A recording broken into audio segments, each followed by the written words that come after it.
Selamat malam Bapak dosen dan teman-teman.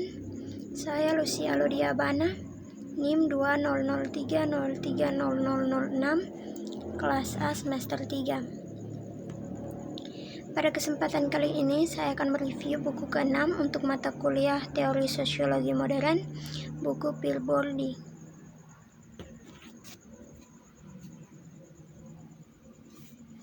Bab 1, buku untuk dibaca.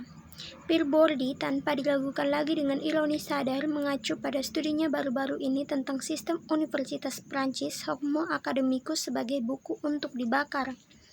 Sebagai upaya orang dalam untuk menjauhkan diri dari demitologi dan menganalisis secara kritis sistem itu, menurutnya rentan terhadap tuduhan subversi jika bukan pengkhianatan langsung.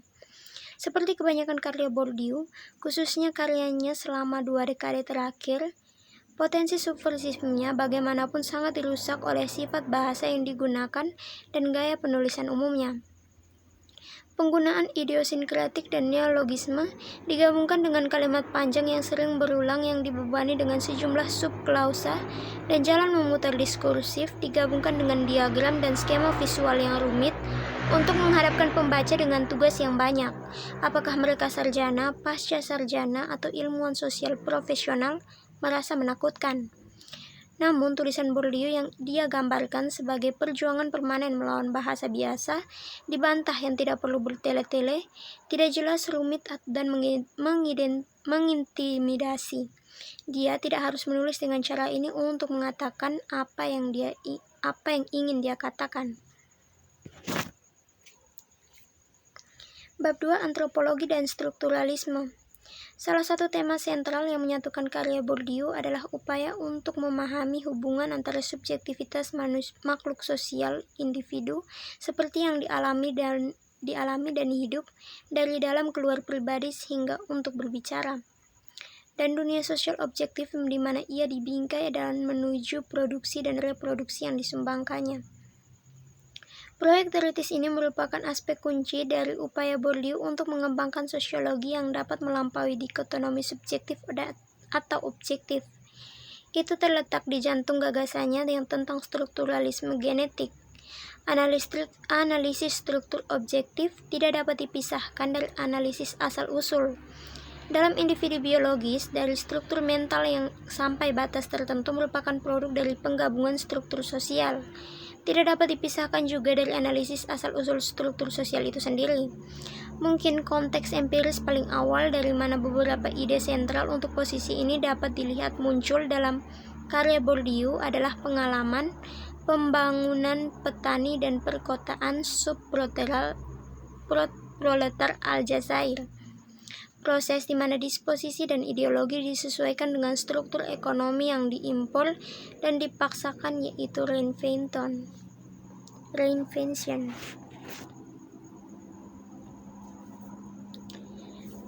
Bab 3, Eksperimen dalam epistemologi. Pergeseran teoritis Bourdieu dari pendekatan berdasarkan model analitis yang dibangun dari aturan budaya yang seharusnya mengatur perilaku ke penekanan pada generasi dan pengejaran oleh aktor strategi adalah bagian dari gerakan intelektual dan politiknya dari strukturalisme. Itu juga merupakan tanggapan atas pengalamannya melakukan penelitian etnografi pertama di Aljazair dan kemudian di Prancis. Namun sifat etnografis dari pengalaman penelitiannya, kerja lapangan sebagai peristiwa kehidupan yang transformatif, signifikan dalam hal lain. Keterlibatan sebagai peneliti sosial dengan dunia sosial yang dia kenal sebenarnya lebih dari yang dia kenal. Karena dalam setiap kasus, dalam beberapa hal dia adalah anggota yang sah, yang memicu pemikiran refleksif yang mengarah pada kritik epistemologisnya terhadap sosiologi dan antropologi. Epistemologi seringkali tampak menyimpan teror yang khas bagi siswa. Ini mungkin karena cara kata itu digunakan dalam teks-teks ilmu sosial, seringkali tanpa definisi atau penjelasan, dan kepadatan teks-teks yang menyebut dirinya epistemologis itu jauh. Faktanya, pada dasarnya epistemologi tidak terlalu kompleks atau terpisah dari urusan duniawi kehidupan sehari-hari.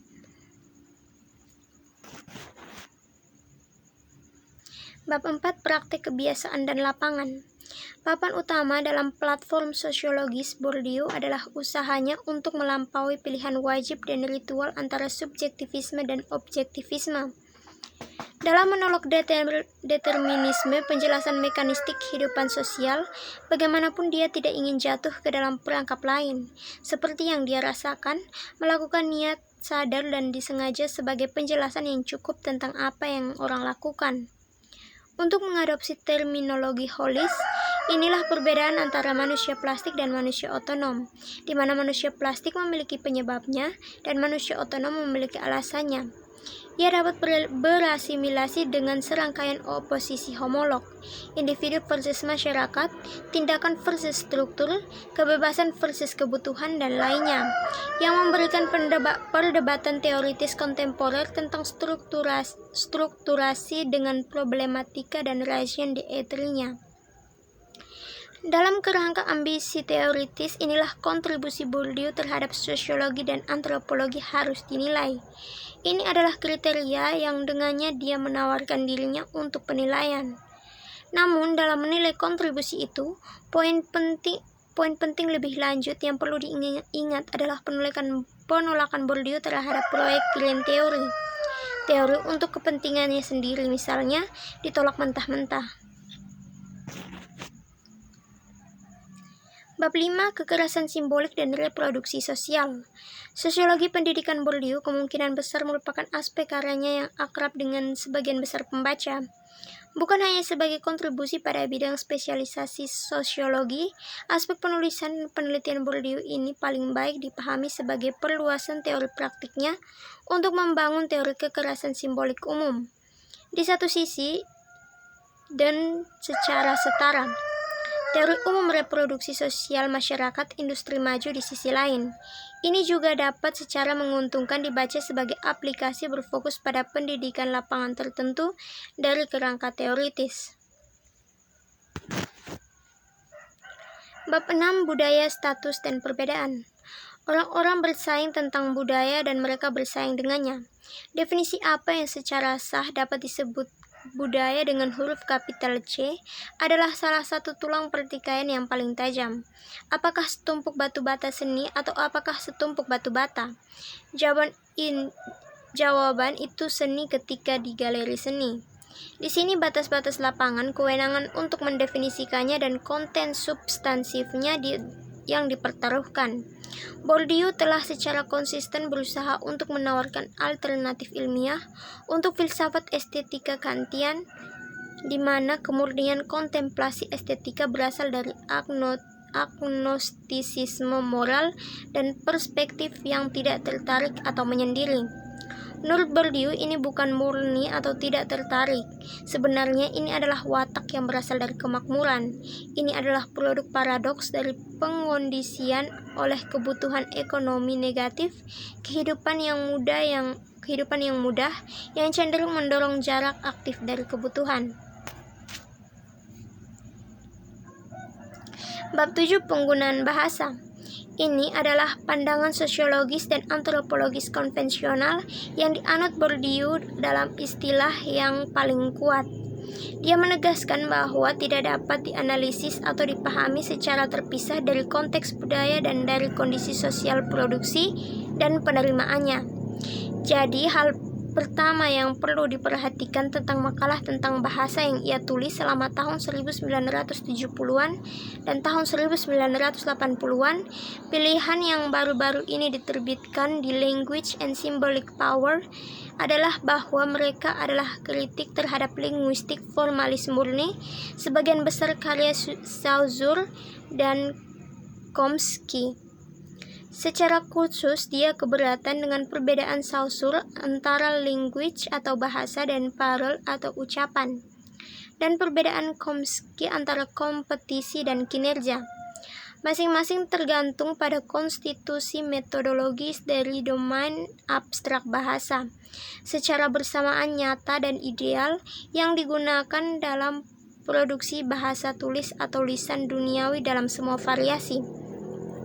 Dia berpendapat bahwa komunitas linguistik yang seragam dari jenis yang disiratkan oleh model linguistik ini tidak ada. Bahasa standar seperti adanya adalah produk dari proses sosial yang kompleks, umumnya terikat dengan sejarah, pembentukan negara, dan hanya satu versi bahasa dan yang sangat spesifik secara sosial pada saat itu. Bukan bahasanya. Terlebih lagi, analisis linguistik semacam ini membekukan bahasa menjadikannya sebagai struktur. Ini pandangan ahli tata bahasa tentang bahasa dianalogikan dengan pandangan terverifikasi tentang realitas sosial yang dihasilkan oleh datasmen ilmu sosial objektivis.